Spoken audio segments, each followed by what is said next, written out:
In today's video, I'm going to teach you how to check your buying power in the Robinhood app. Buying power is the amount of money you have available to make a trade right now. It updates as you deposit cash, place orders, or sell positions, and it can include margin if your account has it enabled. Knowing exactly where to find this number helps you avoid failed orders and understand what you can buy at any moment. First, open the Robinhood app and log in. Use your usual sign-in method, whether that's a passcode or biometrics.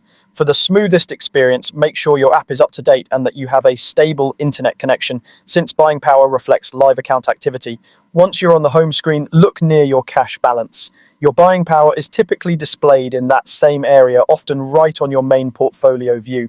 Think of it as your spending limit for trades. This number will change throughout the day as orders fill, cash settles, or transfers arrive.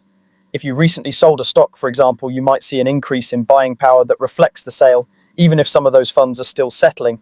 You can also check your buying power directly from a trade ticket. When you're about to buy a stock or ETF, open the purchase window and you'll see the amount of available funds you can use for that trade. This is useful because it shows the limit that applies to the specific transaction you're preparing.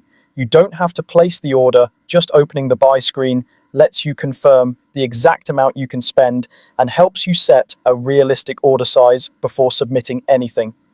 If you want to understand how that number is calculated, tap the small information icon next to buying power.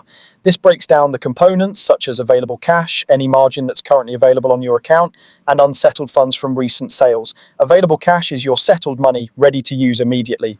Margin, if enabled, increases your purchasing ability, but comes with interest and risk, so be sure you're comfortable with how it works. Unsettled funds are proceeds from recent trades that are still in the settlement window. They'll roll into available cash once settlement completes. If the figure looks different than expected, this breakdown is the best place to see why.